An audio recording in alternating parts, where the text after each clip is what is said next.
Chamando o próximo processo, onde o doutor Felipe Cafuri Medeiro Pinto e Luiz Antônio de Oliveira Lima nos acompanham à distância, é isso?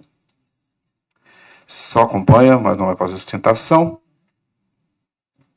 Vamos fazer? Então, retificando, vamos fazer sustentação. Obrigado, senhor presidente. A dúvida aqui. Cada um deles com prazo máximo de até 20 minutos. É o processo 2000274. Excelência. De 2023. Eu só estou acompanhando mesmo, eu não vou fazer a sustentação oral, não. Só o doutor Luiz mesmo que vai. Doutor Luiz Antônio de Oliveira Lima. Isso. E o doutor Felipe nos acompanha. Clareada a situação. Então, o processo é o 2000274 de 2023. Relator, desembargador Sócrates. Eu sou revisor. Apelante ao Ministério Público, apelados Fábio de Souza Gonzaga, Leonardo Gomes Barroso, Michel Lobato Arantes, Felipe Antônio de Souza Pacheco e Wanderson Lucas da Silva. Então, com a palavra, o doutor Luiz Antônio de Oliveira Lima, que tem o prazo de até 20 minutos para sustentação. Fique à vontade. Autorização e desembargador Sócrates. Muito obrigado, senhor presidente. Cumprimento efusivamente esse tribunal castrense, o qual é a primeira vez que eu venho sustentar perante essa colenda Câmara, né, esse altivo tribunal, a despeito de já ter feito outras sustentações, é a primeira vez que tem a honra, senhor presidente. Então é um prazer muito grande para mim. Eu cumprimento o senhor relator, desembargador Sócrates, e também, né, o revisor já cumprimentado pela condição de presidente, de quem eu reitero. Cumprimento também o Ministério Público, respeitosamente, e, claro, os colegas advogados e também aqueles que assistem por qualquer canal esta sessão. Senhor presidente, sabendo, né, claro, da urgência do tempo de Vossas Excelências, né, eu gostaria de fazer considerações pontuais para que a sentença absolutória que foi proferida, embora não de maneira unânime na primeira instância, se mantivesse, né? Bom, no primeiro momento, é necessário destacar para os senhores, né, que a realidade probatória trazida pela instrução deixou muito claro e evidente que não houve nenhum tipo de conduta, né, vinculada ao tipo penal da falsidade ideológica por aquele que ora é apelado, né?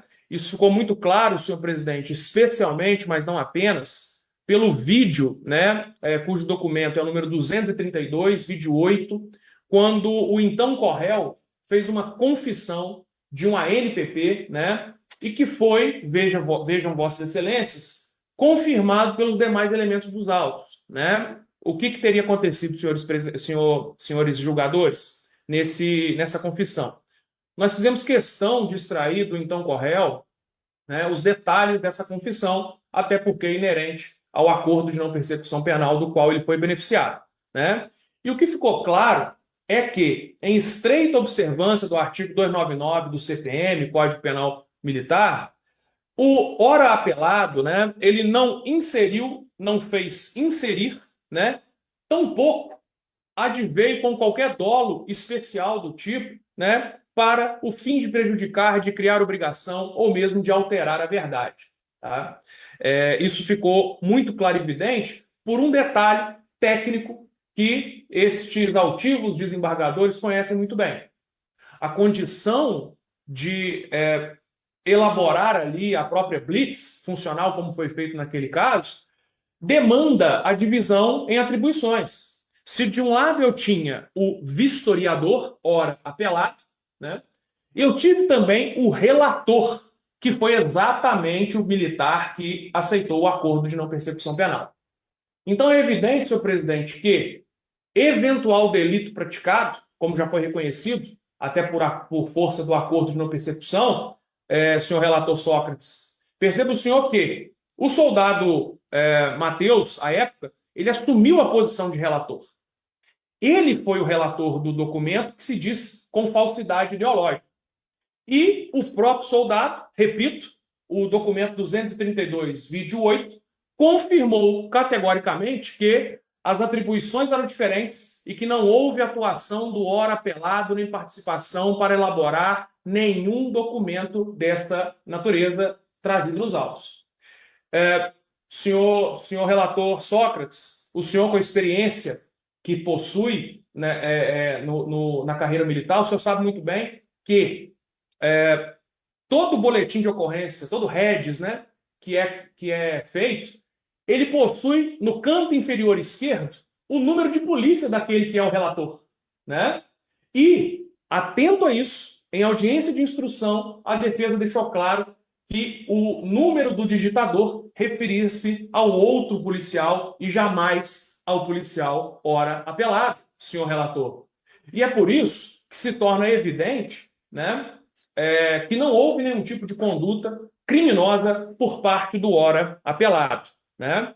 Que fique claro, a conduta dos militares, então, foi dividida conforme o próprio caderno técnico de blitz elaborado pela própria Polícia Militar.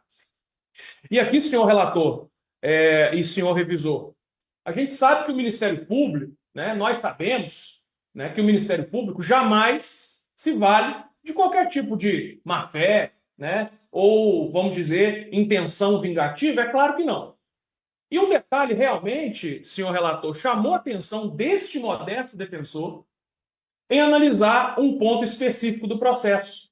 Porque o Ministério Público, nas suas razões recursais, ele insiste, senhor relator, que teria havido uma falsidade ideológica, senhor revisor, porque os policiais, né, não passaram no documento, perdão, no endereço apontado pelo GPS da viatura.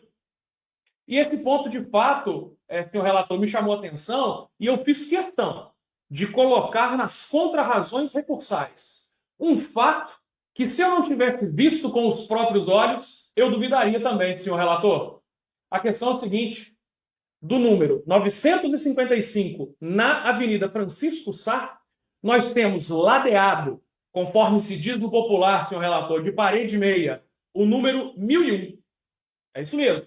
Do número 955, eu salto para o número 1001.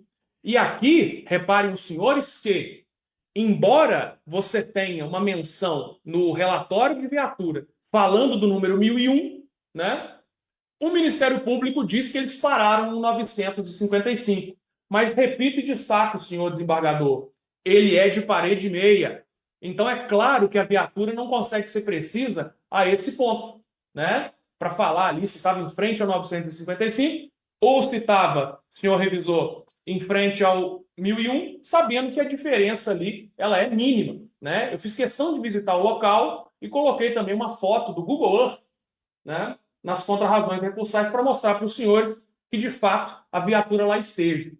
E digo mais, né, conforme o próprio GPS da viatura anexado aos autos. Lá esteve por mais de 1 hora, senhores desembargadores.